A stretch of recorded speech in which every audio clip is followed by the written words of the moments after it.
Bienvenue à tous dans The Deep Dive. Aujourd'hui, on plonge au cœur d'un événement marquant et controversé, on va dire, du XXe siècle.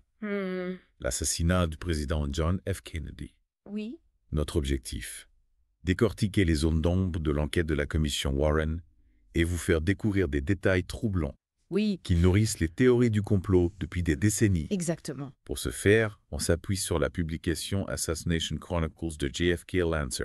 On va commencer par un élément central de l'affaire, le fusil Mannlicher Carcano, Oui, l'arme supposément utilisée par Lee Harvey Oswald.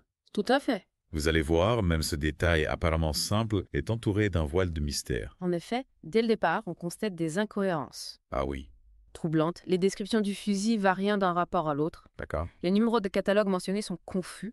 Il y a des divergences entre les publicités de l'époque et les rapports officiels. C'est assez déroutant, on a l'impression que personne ne s'accorde sur le modèle exact du fusil. Exactement. Et pour ajouter au mystère, une pièce à conviction cruciale a disparu. La coupure de presse Ah bon. de la publicité pour le fusil qui aurait été trouvée chez Oswald. Oui. Elle n'apparaît nulle part dans les inventaires officiels. Oh là, c'est troublant, on est en plein spoiler. Là, Oui. est-ce que cette disparition pourrait être une manipulation pour accuser Oswald ou juste une négligence de l'enquête? Difficile à dire avec certitude. Oui. Mais ce qui est sûr, c'est que l'arme du crime est au cœur d'un véritable imbroglio. Et ce n'est pas le seul élément troublant de cette affaire. Non. Passons maintenant aux témoignages concernant de prétendus agents des services secrets Oui. présents à Dealey Plaza après la fusillade. Plusieurs témoins affirment en avoir vu, Oui. alors que le rapport officiel soutient que tous les agents sont restés avec le cortège présidentiel. Oui, j'ai lu des témoignages assez troublants à ce sujet. Par exemple, celui de l'officier de police de Dallas Joe M. Smith, qui a raconté avoir rencontré un individu suspect, Oui. se faisant passer pour un agent des services secrets. Il exprimait plus tard des doutes sur l'apparence et le comportement de cet homme. Absolument. Cet incident soulève des questions cruciales. Oui. Si cet homme n'était pas un véritable agent des services secrets, qui était-il et que faisait-il à Dealey Plaza? Il n'est pas le seul à avoir apporté ce genre d'observation. Non. Malcolm Summers, par exemple, Oui. affirme avoir été confronté à un homme armé qui menaçait les personnes s'approchant de la butte herbeuse. Ce qui est étrange, c'est que Gerald Posner, un fervent défenseur de la théorie du tireur isolé, rejette ces témoignages Oui. en les attribuant à des erreurs d'identification avec d'autres membres des forces de l'ordre. C'est l'explication qu'il avance. Oui. Mais elle ne convainc pas tout le monde. Non. Le comportement des soi-disant agents des services secrets, leur présence sur les lieux après la fusillade, tout cela ne colle pas vraiment avec une simple erreur d'identification. Certains chercheurs, comme Chris Mills, pensent que l'agent rencontré par l'officier Smith pourrait être Thomas Lemnons, Oui. un véritable agent des services secrets. Oui, c'est une théorie intéressante.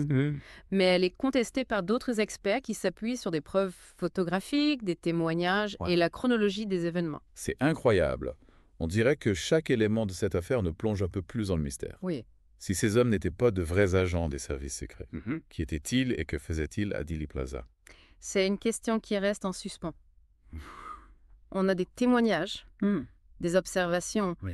mais aucune réponse définitive. Et ça nous amène à un autre aspect troublant de cette affaire. Oui. Les preuves médicales, et plus précisément les descriptions des blessures à la tête de JFK. Ah oui, les fameux rapports médicaux, j'ai lu qu'il y avait des contradictions entre les premières descriptions des blessures Oui. et celles qui ont été données plus tard, notamment dans des interviews pour le livre de Gerald Posner Case Closed. Vous avez tout à fait raison. Il est crucial de distinguer les rapports initiaux, les témoignages sous serment, Oui. des déclarations ultérieures qui ont pu être influencées par des pressions extérieures. Et là encore, on constate des divergences troublantes. Par exemple, le Dr Charles Crenshaw, qui était présent dans la salle de traumatologie numéro 1, a d'abord décrit une blessure à l'arrière de la tête comme une blessure de sortie, Oui. ce qui implique que la balle aurait traversé la tête de JFK de l'avant vers l'arrière, n'est-ce pas? C'est la logique, mais dans son interview avec Posner, Oui. Crenshaw affirme qu'il ne pouvait pas déterminer avec certitude Ah, s'il s'agissait d'une blessure entrée et de sortie. c'est un changement de version assez radical. Et ce n'est pas un cas isolé. Ah non. Le Dr Robert McClelland, Oui. un autre médecin présent ce jour-là, a également fourni des descriptions contradictoires. D'accord. Dans son témoignage devant la commission Warren, Il décrit une blessure à l'arrière de la tête de la taille d'un poing, avec une perte importante de matière cérébrale. Une blessure de cette taille semble difficilement compatible avec la théorie du tireur isolé. En effet, mais dans son entretien avec Posner, Oui. McClelland minimise la taille de la blessure et ne se souvient plus avoir vu de matière cérébrale. C'est à se demander si on parle du même patient. Est-ce que d'autres médecins ont modifié leur témoignage, Ori? On observe des incohérences similaires dans les déclarations de plusieurs autres médecins, comme le Dr Malcolm Perry et le Dr Kemp Clark. Mais pourquoi ces médecins auraient-ils modifié leur témoignage? Qu'avait-il à y gagner là, ouais? C'est une question légitime. Certains chercheurs pensent qu'ils ont subi des pressions pour conformer leur description à la version officielle de la commission Warren. C'est une accusation grave. Oui, Y a-t-il des preuves concrètes de ces pressions? pas de preuves irréfutables, Non. mais des indices troublants. D'accord. La modification des témoignages médicaux est un élément qui soulève de sérieuses questions sur la crédibilité de l'enquête officielle et sur la possibilité d'une dissimulation. Tout cela est vraiment fascinant. On a l'impression de plonger de plus en plus profondément dans un labyrinthe de mystères. Et on n'est qu'au début de notre exploration. Ah oui. Dans la prochaine partie, on va parler d'un autre élément qui a disparu puis refait surface. Les dossiers de Jim Garrison, le procureur de la Nouvelle-Orléans, qui a mené sa propre enquête sur l'assassinat de JFK. Ah oui, Jim Garrison. J'ai hâte d'en savoir plus sur cette histoire. Vous allez voir, c'est un épisode digne d'un roman d'espionnage. On se retrouve dans un instant pour la suite de notre plongée au cœur de l'affaire JFK. Bon retour à tous dans le Deep Dive. On continue notre exploration de l'affaire JFK. En nous penchant sur un épisode pour le moins rocambolesque, la disparition et la réapparition des dossiers de Jim Garrison. Jim Garrison, pour rappel, c'est le procureur de la Nouvelle-Orléans qui a mené sa propre enquête sur l'assassinat de JFK, n'est-ce pas?